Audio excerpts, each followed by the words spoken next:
Live, hopefully. Hello. Hello. Who is here? Time to practice yoga for osteoporosis. I am ready. Freezing. Hi, Sharon. Happy to have you here.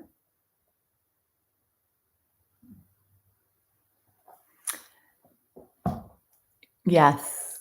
Yeah, it's funny. I feel it's really amazing when I get that week off. I don't realize it because I miss it so much and I come back so invigorated. Like yesterday, I just felt like the classes I taught yesterday were so, I don't know what the words are, but I was so sore yesterday. And I'm sorry, I've got my heater here. I'm freezing inside the heater here. I was so sore last night, and I love that. I love to be sore. So I definitely for today want to focus on I always want to focus on proper alignment. I think that's such an important thing. But I really want to refine the way that I teach so that whoever shows up can find within their own body the range of motion that's safe for them, where they could stay. And that's really important for me. Hi. Now, you've been here before, right? So I can't remember. I think that you were here one time. Who is this? MS Butterfly. Miss Butterfly. I feel like I've seen the name, I think. I don't know. And sorry if you've told me already. Yeah, okay, good. Anyway, sorry, I'm here with this heater. I'm freezing. It's so crazy because I live in Los Angeles, and I don't know if you all do, whoever's here, whoever watches this, because I know some people watch recorded. 4 days ago was 92 degrees. And today, I don't know what it is. And maybe I just haven't been doing a lot. Maybe I've been doing too much computer stuff. So I need my blood to start moving. Okay, so you get it a little cold there. Yeah, it was 92 degrees here 4 days ago. I mean, it's like, what? And then the day before was 84. So it was the 3 days of hot. What happened there? So something's happening with Microsoft in the background. Force quit. All right. Okay. Yeah, I know, it's so bizarre. Hi, Lynn. Okay. Yeah, I mean, I really want to start today on the ground. And, I don't know why this has become a thing for me. And I've been teaching now since 2010. And there's something about starting really slow and dropping in and arriving that I love. And I think that a lot of people do, because I think that that's the case. Yet when you're cold like this, it's really hard to not get distracted. But maybe that's part of the process, is that we challenge ourselves with something that is distracting to see if we actually can move beyond whatever's distracting us. So there's that too, right? Because that's what we do. We try to do things on the mat and learn lessons on the mat, whether it's physical, whether it's for the bones, the muscles, but really a lot of mind stuff. So anyway, all right. Well, I am going to get started because we are a couple minutes in here.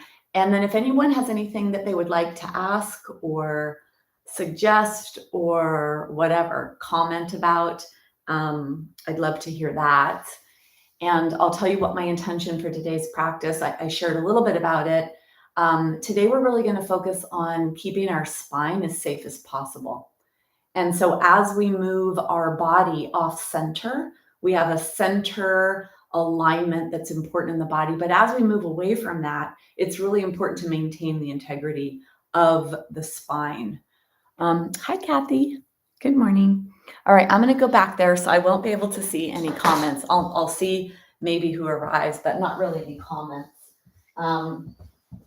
because I just can't. All right, so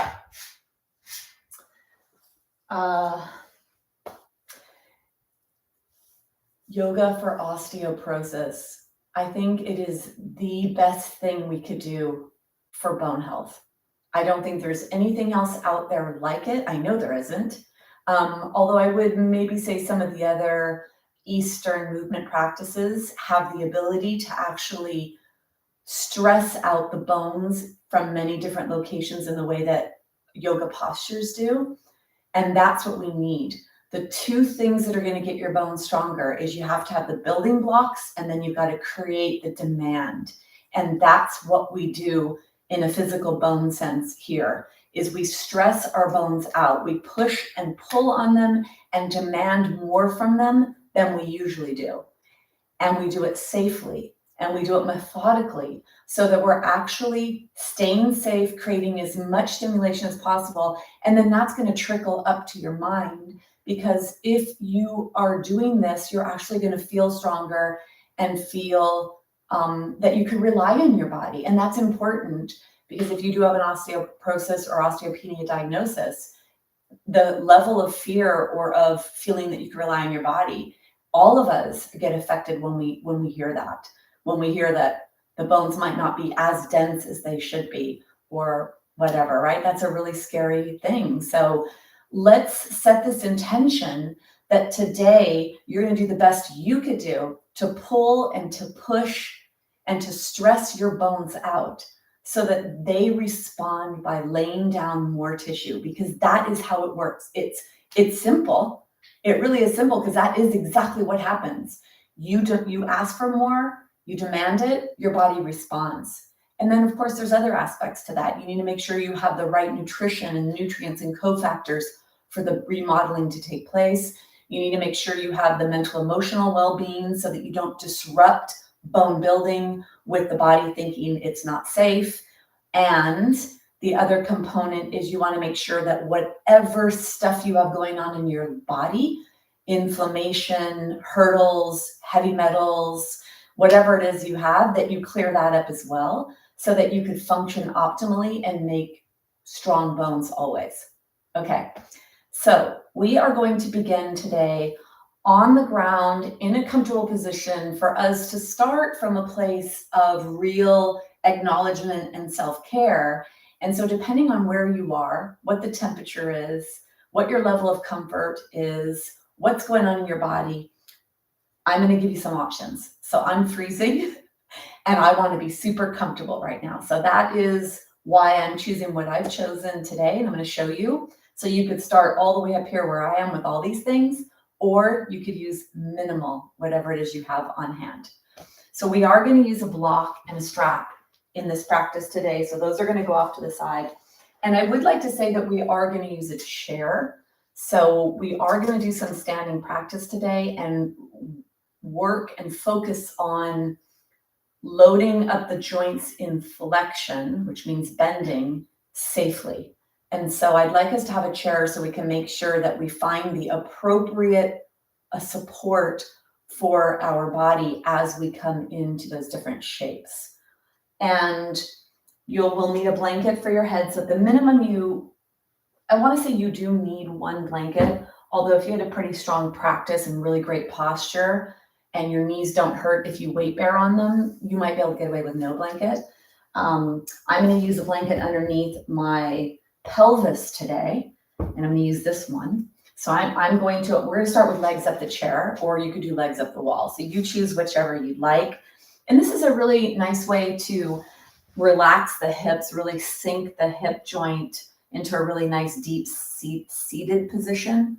Deep seated, right? The hip joint would be seated in the joint. I think that would be the proper term. I know for me, when I had my hip issues, anytime I did anything where I could push the top of my leg bone deep and back in my joint, it relieved the place of pain and discomfort, because the actual weight-bearing place of our hip joint is right here. Like, this is where your hip joints are. They're right here. And it's the anterior, or the front portion, where the compressive force of gravity comes down and goes through the front of the hip joint and then to the knee. So it is this front place that's where the wear and tear can take place. For anyone that has injuries in their labrum, that's where that would be. So when you could do something where you put your legs on the wall or legs in a chair, your femur bones with gravity sink deep into the socket. It's really relaxing. That also releases tension in the way you're holding your pelvis, which then translates to release in the low back. So it's really, really great to put your legs up. And then also to support yourself a little bit here, because this distance here is whatever the length of your femur bone is. And that's a pretty long distance. Not all femur bones are that length. And so it's nice to give a little support of your pelvis. So I'm going to take a blanket and I'm going to fold the blanket in fourths. Right, so this is kind of a thinner blanket. And because I am so cold, I'm going to use the last blanket, which is a really heavy woven warm blanket. Isn't this pretty? My blanket. The Om and the lotus. Do you know why they use a lotus? See, this is a lotus, right? And then the word Om is the human sound of consciousness. It's the sound we make on an exhale. You know, like bees hum, birds chirp, peacocks yelp, lions roar. Well, when humans have their mouth open to close and on an exhale, the sounds, the vowel sounds that come out of us are ah, oh, when we close our, so anyway, that's what's symbolic of human sound. That's our sound. Anyway, so the lotus, the reason why the lotus is because a lotus flower is in a pond coming out of mud. And from the mud and this heaviness of mud comes this beautiful multi-petaled flower. And that's what they say happens with practice of meditation and yoga, is that you come from your stuff and your baggage and your lineage and your things, and you actually transcend that and blossom and blossom and blossom in its layers of awareness. So, all right, that was your yoga philosophy lesson for the day. So I'm going to come down onto the ground. Sometimes it's easier actually to put this underneath at the end. So if you are against the wall or against the chair, being as close as you can get at first. And because this is an osteoporosis class, making sure that you do not flex the spine. So if you were to go to lay down like this, I'm putting force on the front of my spine. So coming to the side, bringing your hand long. It may sound like that's much to do about nothing, you know, that why do I have to say that all the time? Well, half of the fractures are in the spine, and it happens because of everything we do throughout our day. So it is important to raise your awareness on how you're moving daily.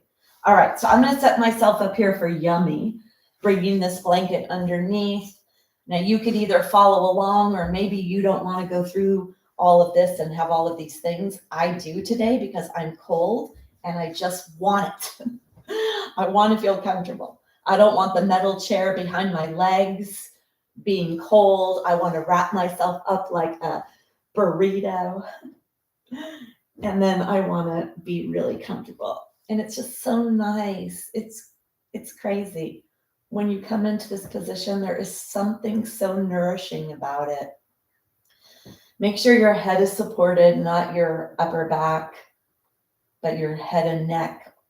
And then putting your limbs underneath your blanket actually can create even more warmth if that's what you're searching for.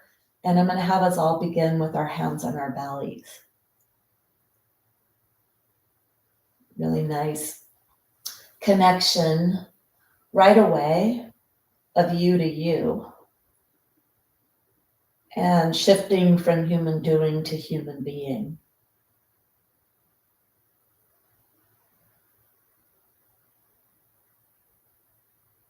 And feeling whatever this posture does for you, whatever happens to you physically, let that happen.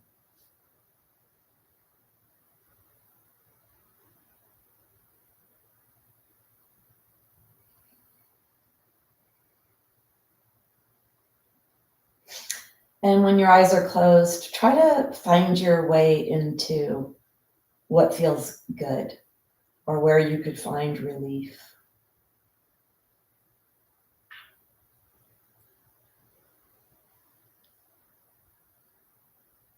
Let your hands rest on your belly. Spread your hands so the thumbs are closer to the lower ribs. The fingers are closer to the legs.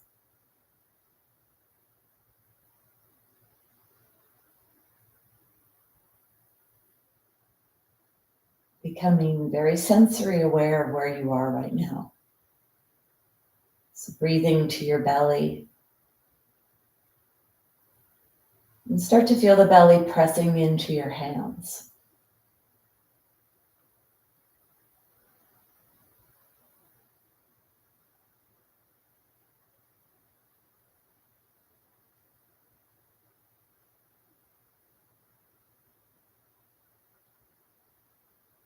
And see if when you breathe in, you don't just feel the top part of your body. You don't just feel the heart and then right where the hands are.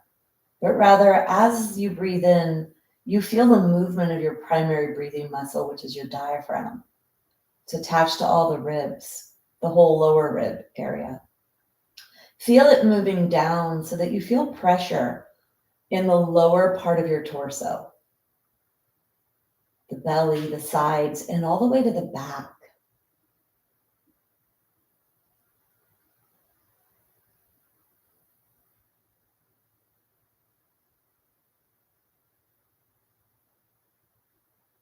So you're actually gently massaging your organs of digestion. There's actually movement up against the stomach, the pancreas, the liver, all the intestines, the psoas, which is attached right where this area where the kidneys and the adrenal glands are attached. The center midline of the body, especially down lower, is where so many of the hormones, the steroid sex hormones for reproduction and for bone metabolism, the estrogen that we have that helps with bone metabolism. Also, this is where your stress hormones are secreted from the adrenals, right around the belly button area, center midline of the body.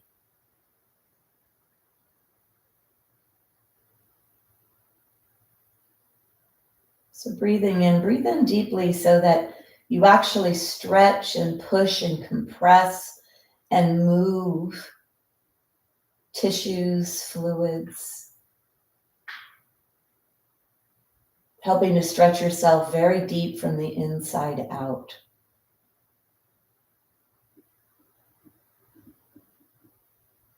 And maybe you start to hear digestive sounds. If you do hear digestive sounds, that's a good sign. That means your body feels safe to focus the energy and to bring the blood to the center of your body for digestion, instead of in the extremities, in the muscles that are the big mobilizers to help you flee.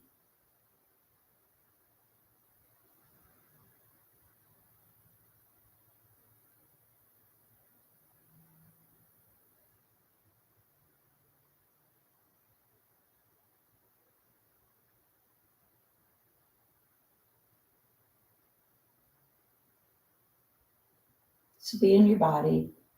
Feel the breath moving down. Feel a pressure created from the lower ribs down to where the legs attach to your body.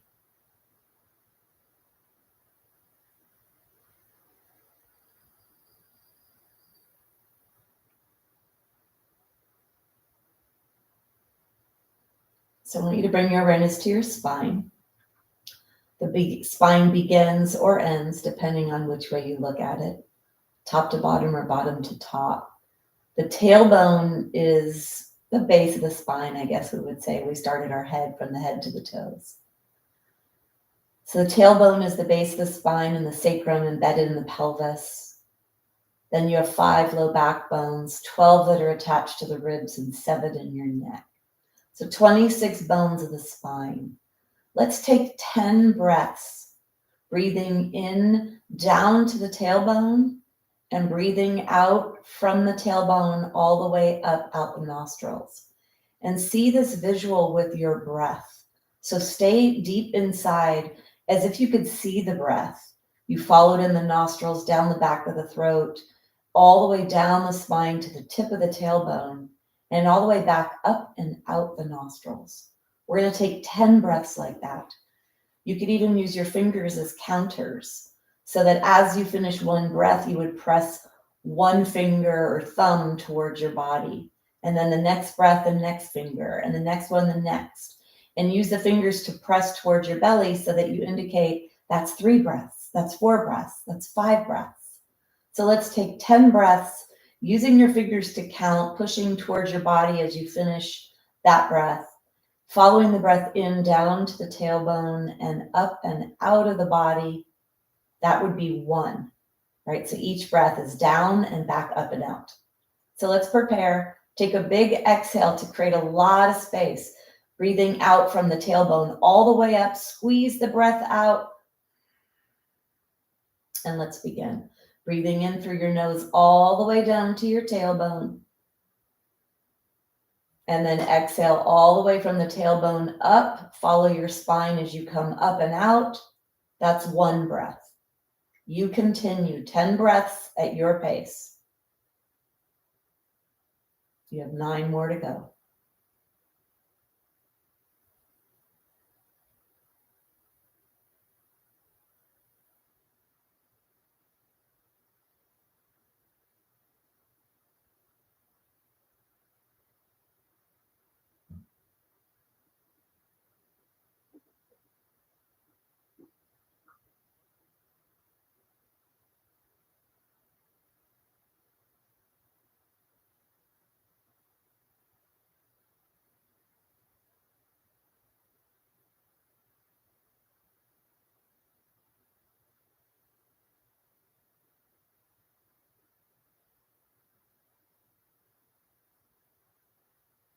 Breathe deeply and slowly.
Finishing up your last breath.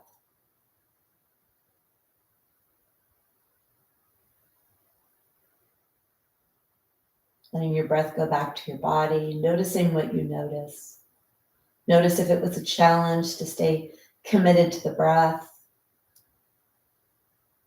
And being patient with yourself. It's not always easy to keep our minds still. It takes practice. Let's take your hands and your toes and wiggle them.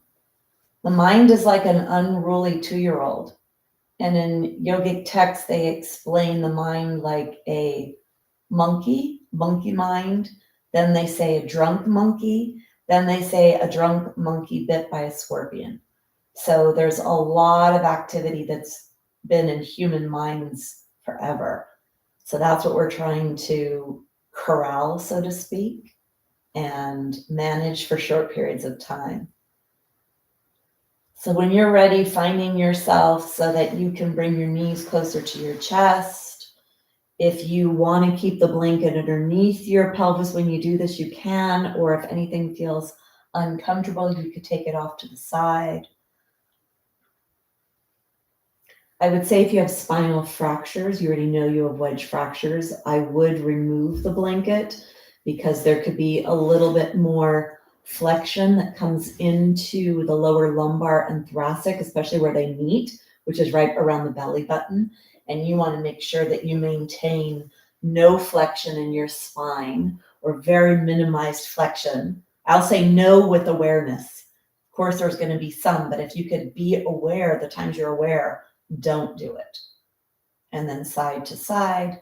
Let's bring ourselves onto our side, and cradling your head in your hand, you're going to push yourself actively up away from the ground so you can arrange your space to come into the practice. If you do have a chair there, leave it there and move your other props off to the side. Maybe you'll come back to them at the end of the practice. So if you do have your chair there, I'd like us to begin with trying to bring some length into our spine. So either reaching up and bringing your knees closer and letting your tailbone come away, which is a nice spinal lengthening. This may be something you do. Maybe this feels appropriate, or even this where you have your arms on your chair. The goal here is to not bend the spine, not flex the spine. So coming into something where you can get a little stretch in the upper body.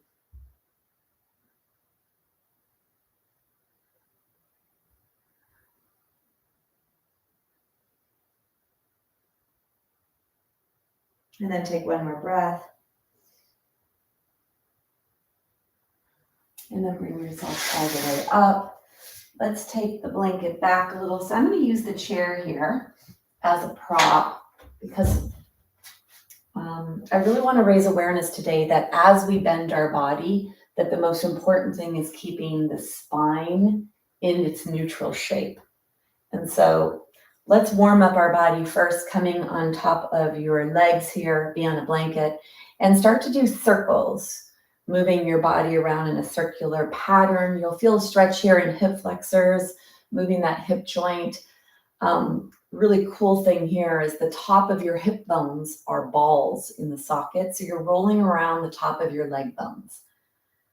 And then let's go the other direction.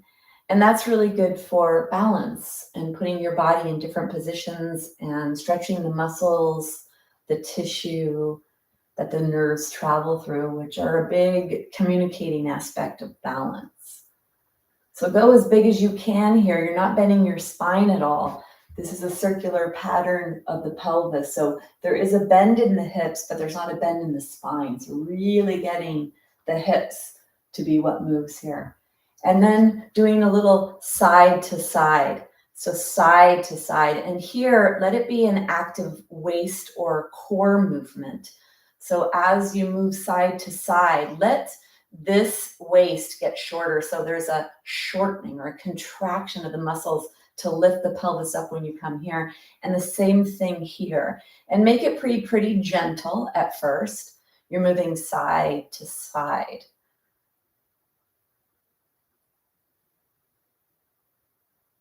And then I want you to do a tilting of the pelvis. A little harder here to get very much movement, but I think you can see with my two colors here. Here's my tushy, not a small tushy, which makes it really good because I can show this with my tushy. Make sure these are not in the way. There you go. So you want to, when we tilt our pelvis, we're going to activate our core. And it's kind of like, suspenders. Think of a farmer that has on big suspenders, big overalls, and they take their thumbs right here and they go like that to lift up the pants. So I want you to think of the pubis bone, the base of you here, lifting up closer to the lower ribs. So I don't want it to be this. I don't want it to be this part of you that goes down. I want this part of you to lift up.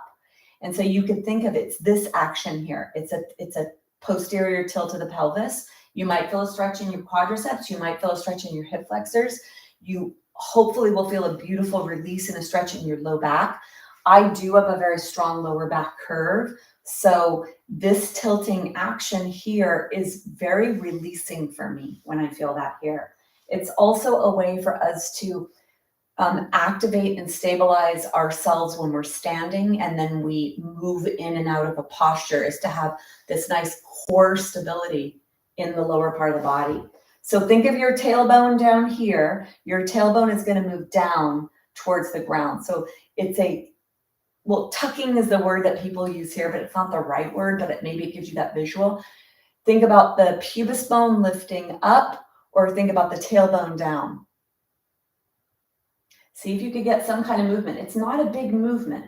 And if you think about squeezing or contracting your core, think about lifting pubis bone up to low ribs.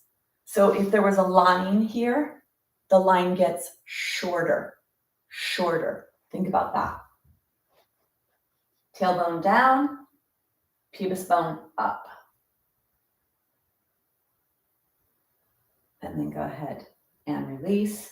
Let's bring the left leg forward. So you're gonna have your blanket be pretty far back. Blanket is pretty far back. And then bring your left leg forward. So I have the chair here. Hopefully you all have a chair here. And push the chair forward. If you didn't have a chair, I guess you could do this without a chair too. So we're gonna go back and forth. And I want you to know that the chair is there. For those of you that have issues with balance, you could take your fingers on the chair. The important thing here is that the spine stays long. And if you take this hand on your leg, push the foot, the front foot into the floor, activate the glutes. We're stretching the hip flexors, the quadriceps on the opposite leg, and we're doing asymmetrical work here, which is a lot of what we do in yoga. Is a lot of the postures are asymmetrical, stretching one side, strengthening the other, which is great for support and stability and balance. Bring yourself forward so that your back leg, the hip joint is not bent anymore, and the front hip and the front knee are bent. And then push your hands either into the chair or into your legs. Try to add a back bend if that feels safe for you. Open your throat. Feel that stretch on the right side because the left leg is forward. Feel that stretch, and then take your right hand up towards the sky. Really reach up. Push your left foot into the floor to protect the back. So push that left foot into the floor like crazy. Turn on that tushy. And if you'd like, you could reach up and hold on to the right wrist and move the right wrist over towards the left. Push the left heel into the floor to really protect you on that side of your body. Take one more breath. And then bring yourself forward and out. Let's take a break. For those that can bend your knees and sit back. For those that can't, stay up. So this is a lunge series, and lunges are actually a weight-bearing aspect of stretching, and they pull on the bones that you're stretching. So even the act of these lunges that we're doing here have an ability to create bone building stimulation to that signal in the body. And then bring yourself up. You're going to bring your right foot forward. Chair is there, and it's really nice for the nervous system to know that's there because it helps with balance. All right, so you're going to come forward, inhale forward, exhale back. Take your hand here. You could have your other hand on the chair if you'd like, to keep the spine nice and long. Head is up, throat is open.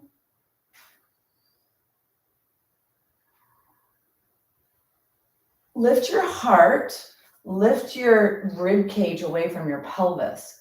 Come forward and stay forward. Push the right leg into the ground so you really activate the posterior or the back of the body on the right side. Feel the stretch on the front of the left side. This left hip is straight, so you don't have your tushy up here. You have to have your leg forward. You have to have your body weight forward. And then let's add the arm in the air. Add a back bend in your spine. Push the right leg into the ground to turn on the right side. If you want to reach up and hold on to your right arm, you can do that.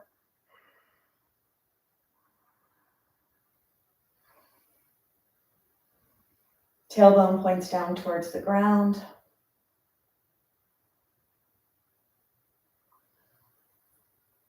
Take one more breath. And bring yourself down. Bring yourself back into sitting on your heels if that works for you. Let everything settle.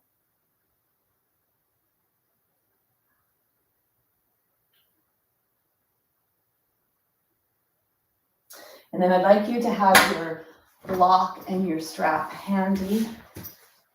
Have them off to the side, maybe right next to you on your blanket. And then I'm going to imagine that you all have a chair here. So if you don't, imagine you have a chair there. But the intention of using the chair is to be very aware of the spine.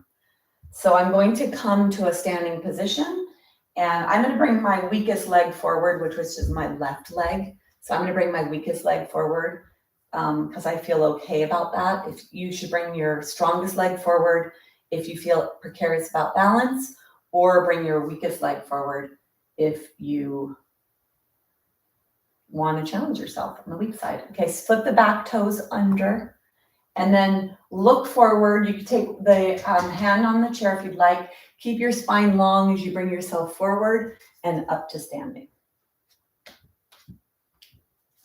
And then we're going to arrange ourselves here. So we do not need the blanket now. So to bend down to get the blanket, push the tushy back.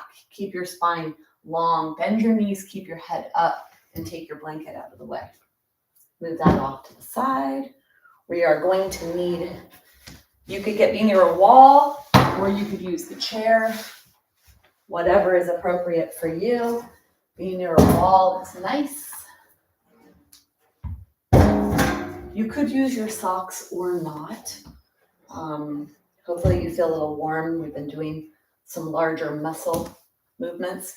It's better to have no socks on, or maybe socks that have a grip. And let's come into let's do this. Take your hands here.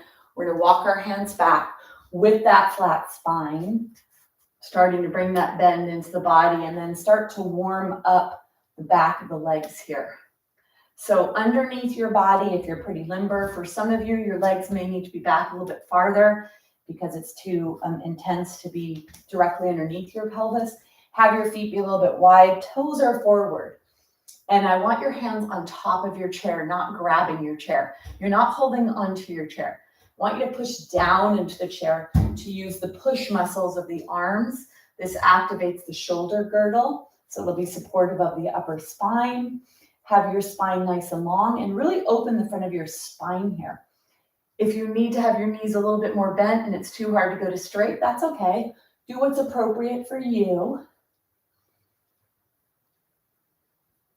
If you could straighten both legs, only bending at the hips. See how my back has almost like a back bend shape. What we never ever want with osteoporosis is this in our body, right? So depending on how tight your low back is, how tight your glutes, how tight your hamstrings are, that will determine whether or not your legs need to stay all the way straight or bent, or if you're able to bring a little straightening in, if you can keep your spine long.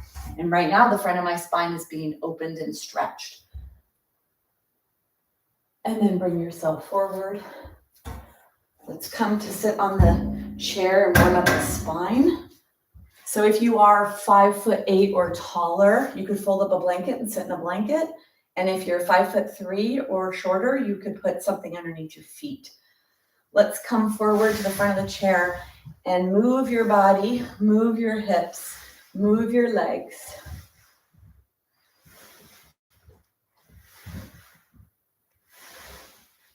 And then let's warm up our spine. Come here. Let's do a little lateral side to side. So you could take your hands on your shoulders if you have shoulder issues, or you could let your arms go up towards the sky, bending our spine side to side and stretching the side body, which helps to allow the spine to move more freely in a back bend, which is what we want more of in our lives. Side to side, side to side, and then bring yourself all the way back. So we've done a lot of back bending so far. We've done a lot to lengthen the spine. Let's do some rotation, starting at the neck. Take your hands on your thighs, slide your elbows back. Let your head only look side to side. So your rib cage is stationary. It's not moving. The head and neck is what's moving, side to side. Rotation is where we actually pull on the bones of the spine from many different angles because of the way that the muscles are attached onto the spine bones. Now, Let's imagine you're holding 2 baguettes underneath your arms and your fingertips are forward. Your arms are right alongside your body or even back. They're not forward. Have them either at the side or back. And then you're going to imagine these are like flashlights. You're going to look over one side as far as you can, feeling that stretch in the lower belly, and then back to center, to the side, and back to center. It's also gently pulling on the ribs, the lower ribs here, where these rotational muscles of the trunk are attached. So getting some stimulation for ribs, rib strengthening, that's important, right?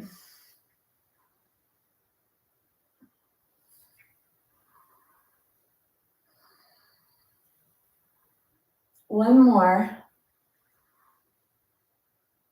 And then come back to center. So let's do a posture called camel. I'm turning to the side so you can see. So the camel is a supported back bend, that very strong back bend here. So the closer your hands are together at the back of your body, the more narrow you'll be across the front of your body. So find a hand position, either if you don't have a back, I know most chairs don't have the opening like this. I actually created this. I got this aluminum chair, I think at Target, and I banged out the back part, banged it off, and then I put black tape over the places that the back was attached to. Because this here, we can do so many things with this chair when you're practicing yoga. You put your legs through there. It's really, really great for practicing. So I know that most of you don't have this. Yeah, it could be great, I guess, if we did. So we take the hands behind us. Either the fingertips could face forward or backwards. You could even use the arms to help press into so that you activate the shoulder girdle.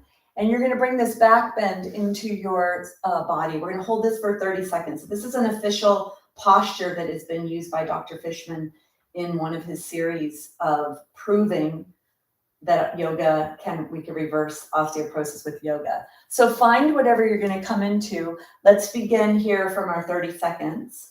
If you want it to be a little bit more intense, you could even push and lift the tushy off off the chair. Or you could have a seat and really push away from the chair to really open up the front of your body, your shoulders, and strengthen the back of the body as you push away. Use your push muscles of the back to help strengthen your hanger. Deep breaths, long neck, press your heart forward.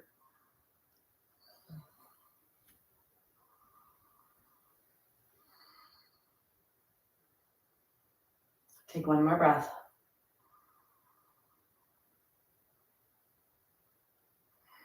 And then go ahead and release. Come forward, shake your arms.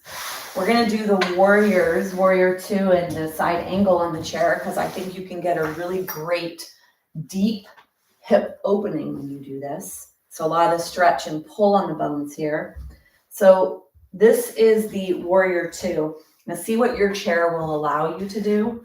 I don't know what all your chairs are like. I do know that when I teach, I have aluminum chairs for people to use. So hopefully you have something that will allow you to do this. And if not, maybe you could stand up and do your warrior.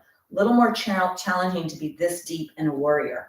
So I'd like us to keep the spine long, bring the leg forward. I find that the big key to this is that you're near the front edge of the chair, and that the chair right where your knee joint is, that you're all the way here. So don't be forward, but be all the way back.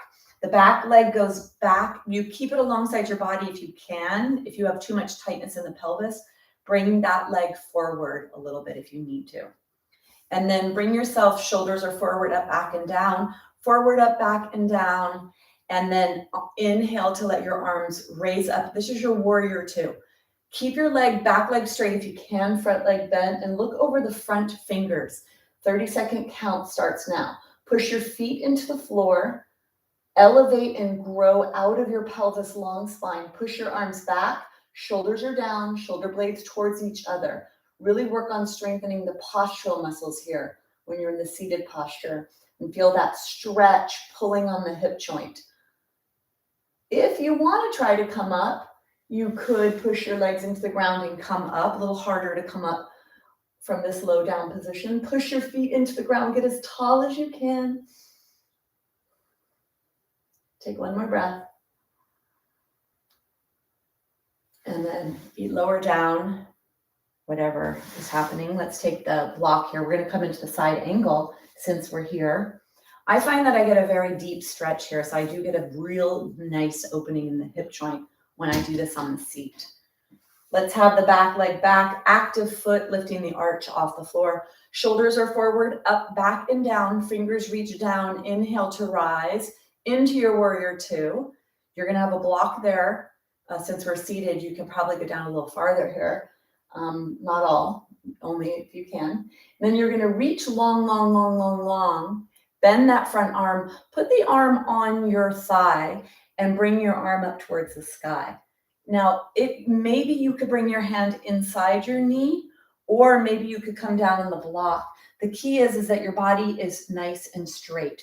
Your spine is really straight here. Push your feet into the floor. Open up your torso, rotate forward. And see if you can reach your hand up and over. Straight leg, straight arm, heart forward, heart rotating up. So your heart's not pointing down towards the ground. Push into your arm, into your leg, or into the block to get nice and tall and get a rotational force in your body. Feel stretching, feel pulling, feel bone stress.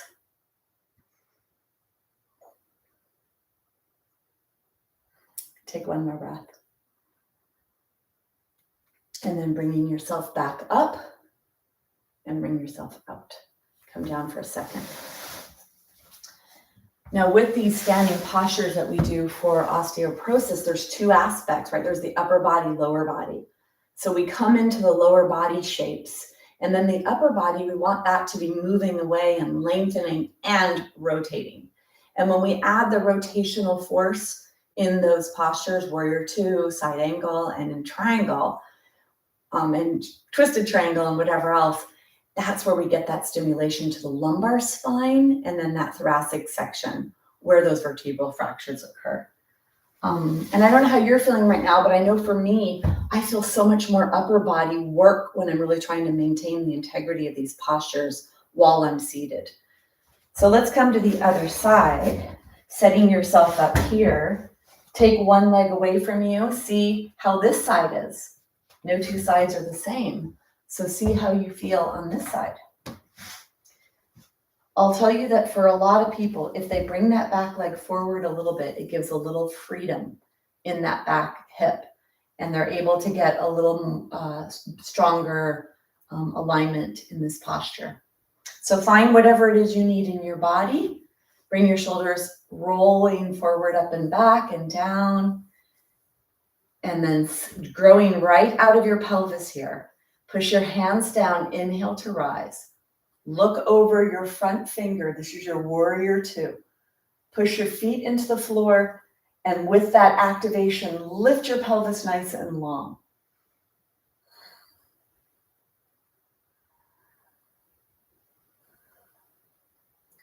If you wanted to come and stand up, you need to come forward a little to lift off and away, if that's appropriate for you.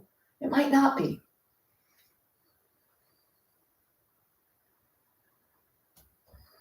Active back foot, pinky toe edge, arch is activated. Hands are reaching back, shoulders are away from your ears, shoulder blades sliding towards each other, fingertips are long. Strengthen your hanger. Take one more breath. And then bring yourself back and down. So we're going to come into the side angle. Bring your shoulders forward, up and back. Fingertips reach down. Inhale to lift your arms up.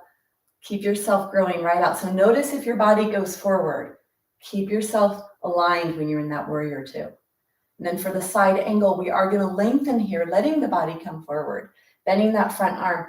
Put the front arm on the top of the leg. Reach that hand up towards the sky. And then right away, going wherever it's appropriate for you. Maybe the arm comes here because it can help you get some rotational force in the torso.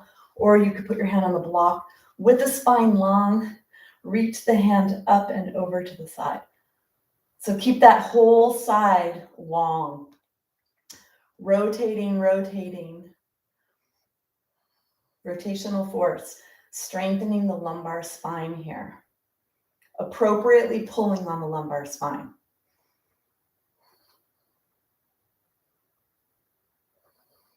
Back foot is active.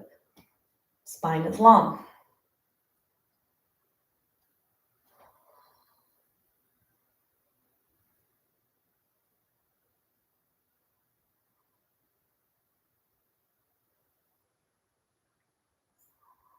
Take one more breath.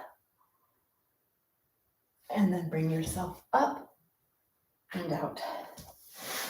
All right. Boy, feel a lot more upper body in that warrior two and side angle when I do it in the chair. A lot more, and a lot of stretch down here. And I think that's why I wanted to do this today, is that sometimes when we do the poses standing all the time, maybe there's a little bit more focus on the lower body, or the tension of being in the muscular or even the stretching aspects of the lower body is so intense that we cannot focus as much on the upper body. And then when we're seated, we can really activate that upper torso. All right, so we're going to bend at the hips.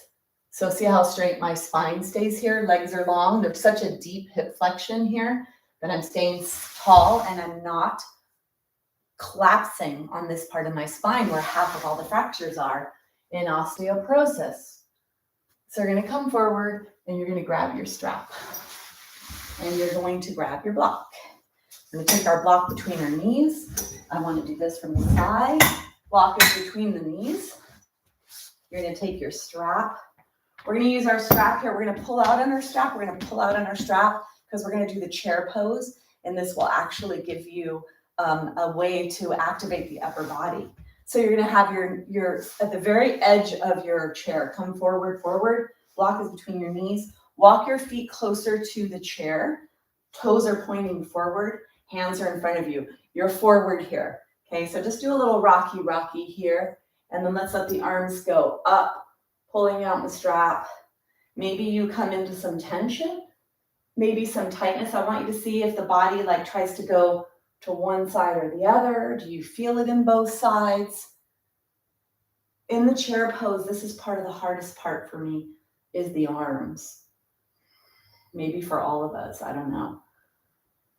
Okay, so now you're going to squeeze the block, bring yourself forward, squeeze the block. Push your heels into the floor, squeeze your tushy, lift your pelvis away from the chair a little bit, and bring your hands up. Stay here. Pull out on the strap, squeeze the block, push the heels into the floor, look up. Don't let your head go down. Lift your hands up, pull out on the strap, squeeze the block, push your heels into the floor, and push your big toes into the floor, but let the other 4 toes come off. Push your belly button back towards your spine. Tilt your tailbone down towards the ground.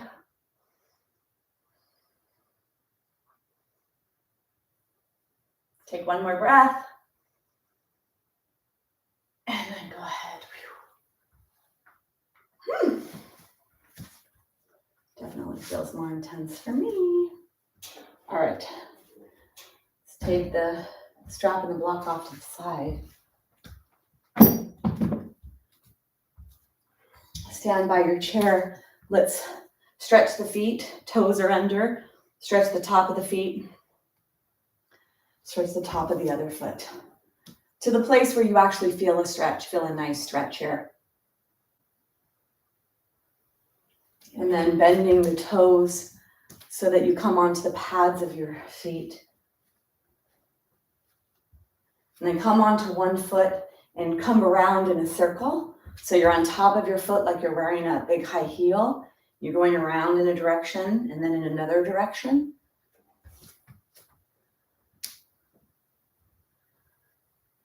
So I was just reading an article from my orthopedic surgeon that educates me so much on bones, do the other foot, talking about surgeries, about ankle joint surgeries, and how they were creating dissolvable plates and screws that they use in orthopedics, going the other direction. They're coming up with dissolvable screws and plates I can't remember what the fabric was or the substance was that they were going to be making them out of. Magnesium, I think. Some of them were minerals that could seem healthy. Of course, I started to think, wait a minute, will that contribute to heavy metal toxicity, which is not good for osteoporosis?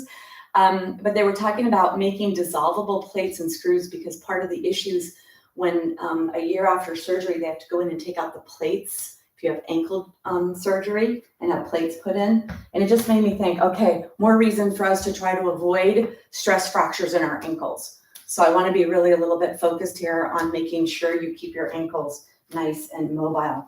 So take your foot, dip it to the side, because this action right here is what can cause those stress fractures in your foot. And then I was with a friend who broke her foot. Yeah, yesterday I had lunch with someone. She said she broke her foot a year ago. And I said, really, where? And she goes, here, here, and here. I said, oh, did you go like that? She goes, yeah.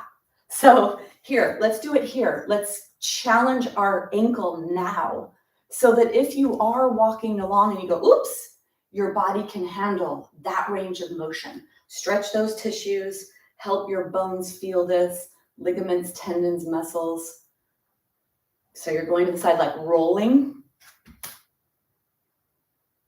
Okay, now let's strengthen our arches. Let's strengthen our feet muscles, which is so important for balance. We're going to do what's called tightrope. So with tightrope, it's like you're walking a tightrope, and your feet aren't out to the side. So don't let the back foot be out to the side. Don't let the front foot. They both are pointing forward, and one is right in back of the other. So come onto your left foot and then weight bear on it. Let your right foot hover for a second. Bring your right foot so that your right heel is right up against your toes. Push both feet into the floor. Bring your hands on your waist, and especially elbows back a little. Bring your body weight forward. Bring your body weight back. And be weight bearing on that left foot. Look forward and notice what you notice about your feet. So you're going to keep your eyes open, looking forward. All 5 toes on both feet. The whole foot is on the ground.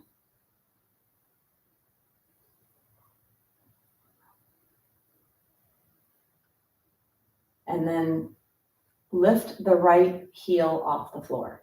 You could keep the right tippy toes on the floor if you'd like, or you could bring the right tippy toes off, or you could bring the right leg up. The higher you bring it up, the more challenging it is for the right leg. Really feel that left foot in the floor, the left heel, the left pinky toe edge of your foot, all 5 toes, the top part of your foot. Feel that. Chest is lifted, gaze is forward. And then bring your foot down. So that's a Karate Kid posture. This is Karate Kid. So, we do tree where we put our foot here. Karate Kid is another balance posture. I don't even know if this was made up or what, because Karate Kid is not the way that would not be a yogic term, right? So I don't even know if there's a yogic term for this. But the really great thing about that is now you have the opportunity to strengthen your femur bone, your hip flexors, which are really important for maintaining muscle mass in the body. And the more muscles you have, the more energy you'll have, and the more pressure you'll have on your bones. So having stronger muscles is a big part of having stronger bones. And then having more energy, which is better for metabolism, which is also going to be promoting bone remodeling.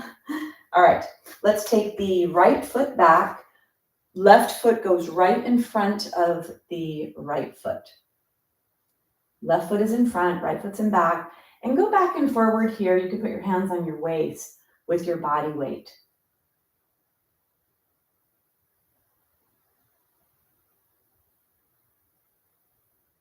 And then bring yourself all the way back onto the right foot. So I was standing in a line in the store the other day waiting for something, and it was a long time, and I stood in this position. And I actually had shoes on, which probably made it a little harder. My arches of my feet were so sore. I was strengthening, I realized how strengthening this is for the foot muscles. And then come onto your tippy toes, lifting the left heel if that's appropriate for you. And then higher and higher if that's appropriate for you. So wherever you need to be, but keep a tall spine here. Don't lose the integrity. Grab the floor with the foot, feel the right heel, push into the right pinky toe edge of the foot. Don't let your arches collapse. Very active feet. Grab the floor with your foot. Feel the toes grabbing the ball of the foot, the heel, the pinky toe edge. Feel that. Push away from the ground as you get taller. Look forward. Notice what you notice. Take one more breath. And then go ahead and come out. Shake your feet. Shake, shake, shake. Okay. I want to use the chair for triangle because I'd like us to not go down so low today. I'd like us to focus more on lengthening the spine with the triangle. So you'll need the seat of the triangle, or for those of you that are newer, you may need the top part. You're going to take your feet wide, and having the chair there hopefully will let you a little wider. Maybe you go a little wider today than usual. So you're at a different angle, pushing into it's called the acetabulum, the place where the hip joint goes in the pelvis, pushing in a different place of your hip pelvis today to create bone remodeling in a different area of the pelvis, in a different part of the top of the femur bone, and more pressure on the neck of the femur as you push the femur into the acetabulum. That's what's happening. All right. Toes are up, heels in the ground, pointing away. So I want you to be in your hip. I want you to see that this is your femur and it bends. And this is the femoral neck and the greater trochanter. When you get your DEXA scan readings, these are words you might see: femoral neck, trochanter. This is this part right here. And that's what we want to strengthen. So we're going to be loading on it, pushing on it, pulling on it. So see this in your hips right now, pulling and pushing as much as you can. And then we're going to come up with our awareness to the spine. We're going to come to the lumbar spine, and our pelvis is actually going to be forced to move because this hip is external rotation. Pick up the back heel, move the back heel away, internal. And this tension in the pelvis is actually having an effect on the lower spine, creating stimulation in lumbar spine for those of you with low lumbar spine readings. That's where the DEXA scans read L1 through 4, right? That's the 4 lower, the top of the lumbar spine. All right. That's all they can see, by the way. So we don't know what's happening to L5 or T12 and 11 and 10 and 9 and 8. But we do know that that's where most of the fractures are. So that's what we're doing. Push your feet into the ground, shoulders forward, up, back, and down. Fingertips are down. You're going to inhale like you're in a sticky jar of honey, and there's a lot of resistance as you inhale. Your arms will come up, not the shoulders, the arms. Push the shoulders down. No shoulder earrings. Look over your front fingers. Reach, reach, reach, reach, reach. The front leg stays straight. Keep it straight. And at first, can you come to the top of the chair, all of us, and then bring your arm up towards the sky? So all of us start here. Push your feet into the floor. Bring that up to your pelvis and lengthen your pelvis. Now, if you can bend your front hip joint a little bit more and reach and bring the hand down, try that. Maybe you can. Wherever you are, push your upper arm back. Push it back so you're getting rotation in your torso. Push your feet into the ground. Lengthen, lengthen, lengthen your spine. Pull on your bones. Feel the stretch. Push your feet into the floor. Push your hand into the chair to be as long as you can be in your body. Nice long spine. Flexion at the hip. Feel the pull wherever you're feeling the pull. Make it appropriate. If you could look up towards the sky, go ahead. If that puts too much tension on your head and neck, look forward or look down. One more breath. Push your feet into the ground. Bring your hand back up onto the chair, and then bring your hands all the way up and dismount gracefully. Speaking of dismounting gracefully, the people that have the strongest bones are gymnasts. And that's partly why there's all that thought about heel drops. You might see stuff about heel drops where you create a piezoelectric vibration up and down your body. So they say that, and some of the books want to say that. I'm like, really? Try taking a 60, 70, or 80-year-old body and joints that have arthritis and maybe dysfunction and malalignment and dehydration and all the things that can happen to our bodies, and start to bounce and jump in joints. So actually, even Dr. Fishman said that it's not super safe to be bouncing in joints, like running and things like that, that put a lot of force in the joint capsule, because our joint capsules have a lot of wear and tear. The longer we've used them, the more fun we've had, the more we've danced and played. We might have wore ourselves down a little. It's okay. We enjoyed the dance. We enjoyed all that, right? Legs are wide, chair is prepared. Bring yourself into a wide. Maybe you're going to try to go a little wider today. Wider today to be in a different area, to be pushing into your pelvis in a different location. Heel in the ground, toes are up, toes turn away from you. Heel up and back and away. Push your feet into the ground. Shoulders are forward, they're up, they're back, they're down. Fingers reach away from you. Exhale. Inhale to lift your arms up like you're in a sticky jar of honey. Resistance, resistance, reach out. You're like a star here, a 5-pointed star. Your feet, your hands, and the crown of your head. And then you're going to reach, reach, reach, reach, reach, reach. Keep that front leg straight. Feel that pull and that tension in that front hip joint. And then bring your hand onto the back of the chair. And bring your arm up. Push your feet into the ground and get longer in your torso. So really pull your head away from your pelvis. Lengthen, lengthen, lengthen. Active feet. Spiraling your body forward. Feel the stretch wherever you feel the stretch. And then if you are able to bend that front hip joint a little bit more, you could come down onto the chair.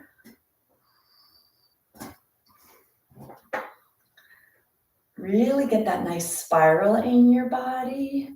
Your tailbone is pointing down towards the inner edge of the foot. And you're spiraling your body. Your pelvis is helping your spine grow long. And then you could look up to the sky. Or down. Or straight ahead.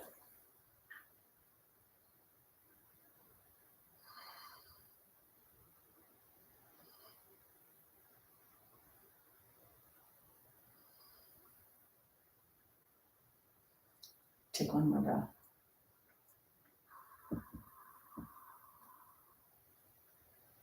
We're going to come back up to the top of the chair. And then all the way. And then the arms are down. Ooh. Lots of posture work when we do it nice and slow like this, with this awareness and intention. Let's do a tree pose. Maybe not such a great thing to do at the end of the practice, maybe a lot of weakness, so you may need your chair here. Take your hands on your waist, toes are pointing forward. We're up for the challenge, right? We're going to be okay if we can't hold our tree for 30 seconds because we're really fatigued at this point of the practice. Push your body weight onto your leg, come onto your tippy toes. Knee out to the side, bring your foot up in between your knee and your ankle. If you like, hands can stay on the waist or they can move out to the side. Look forward at something that doesn't move or to the center of the movement.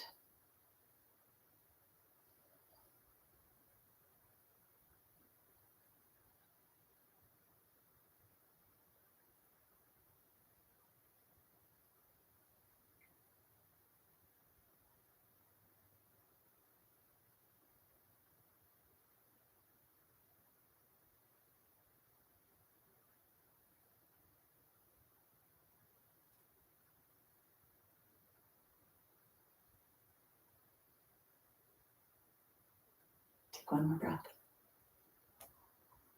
And then bring yourself out.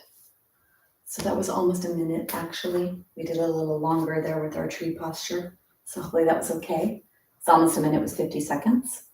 Let's bring your hands onto your waist, push yourself onto your other side. Chair if you need it, wall if you need it. Leg out to the side, bring the foot up. Put the foot in between the knee and the ankle. Nice tall spine. Wherever the hands are, noticing one side versus the other.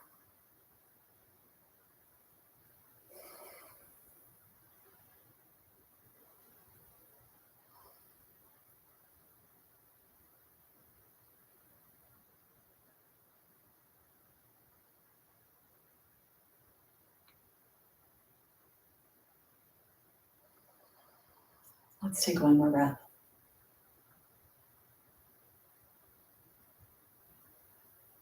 And then go ahead and bringing yourself out. Shake your legs, shake your body. So we're going to come down and do the last posture, which is the Shavasana posture. You could bring yourself back to the way you began, which was really supported with blankets. Or you could come onto the ground in the traditional version of the posture, which is to be lying down with your body straight. So do what's appropriate for you. Get whatever you need to bring yourself down.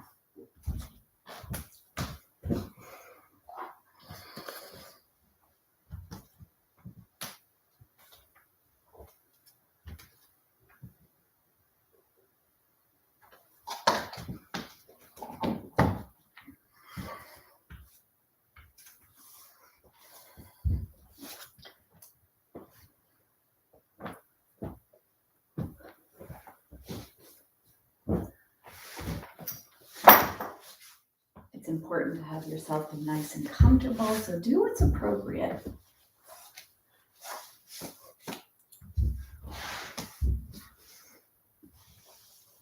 This is our treat to let our body relax, let everything sink into the tissues. And if you'd like to bring your knees into your chest to realign anything, or let your legs go straight up towards the sky, whatever your body feels that it needs.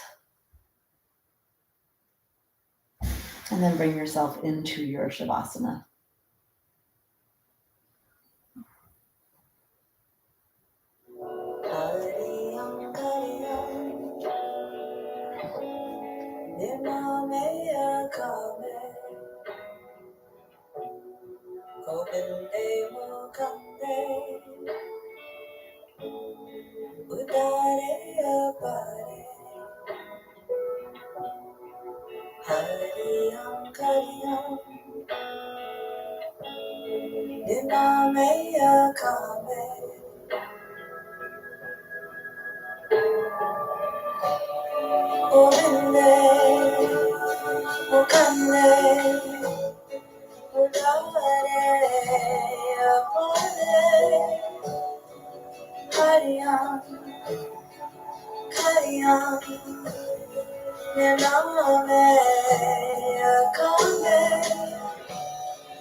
Gently begin to deepen your breath.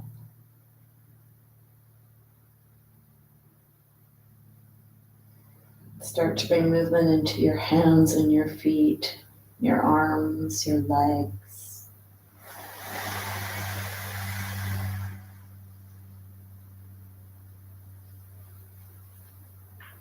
Rolling onto your side.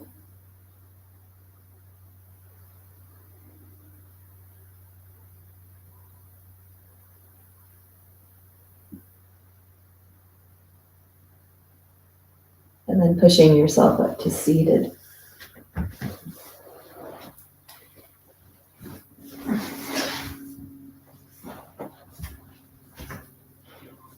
We'll close the practice with sound.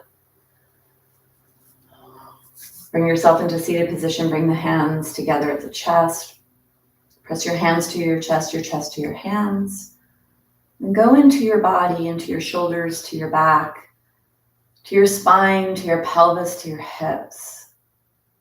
And today's practice was very joint focused. A lot of stretching and pulling in the joints, which is how we create the stimulation of the bones to get stronger. So a lot of demand, a lot of increasing range of motion, stretching, and strengthening. So let's close the practice, let everything settle into our cells, our bone cells, the osteocytes. We'll do a with the lips together as we allow sound to permeate, vibrate, and relax your body, your mind. Let's take a big exhale to create space. Big inhale.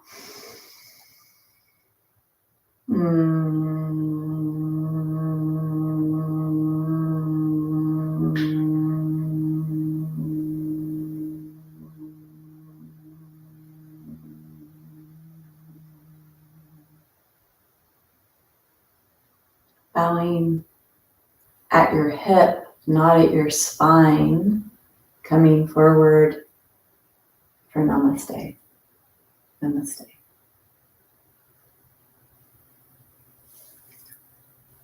So we did 7 postures, longer than 30 seconds. Some of them were almost a minute. So there were 7 postures, yet there was so much more. So we did Karate Kid and we did a lot of joint warming up, which is going to pull on them and stretch them as well. I definitely feel a lot more intensity in today's practice myself in terms of muscular strength and pulling. Hopefully you feel okay. As always, drink a lot of water so that you can help your body metabolize whatever is happening inside and process anything that was dislodged during this process of practice. All right, I would love to know how you're feeling, those of you that are here. And we're definitely warm now, right? I'm not cold anymore.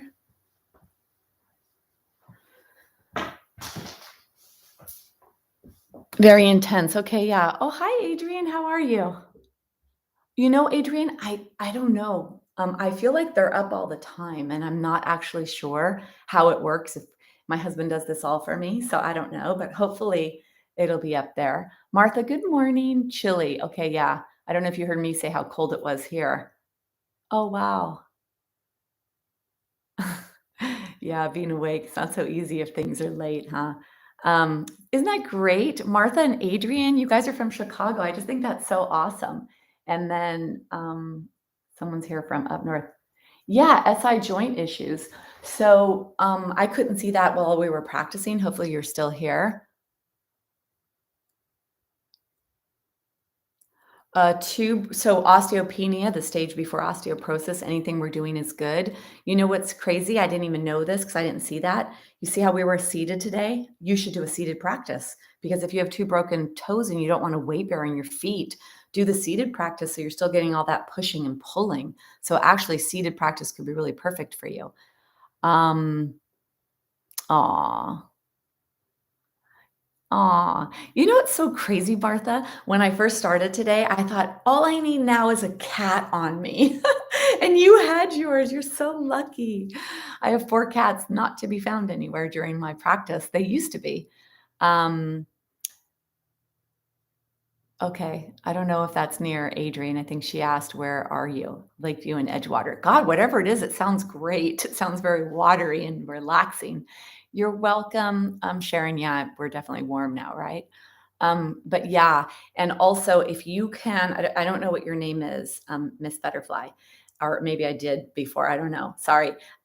If you're able to bend your knees and sit on your feet, this, it's called Vajrasana, hero's posture. When I had a broken bone in my foot, this is what they told me was very therapeutic for feet because it opens up the pathway in top of the foot and it brings the nutrients down to the foot for it to heal.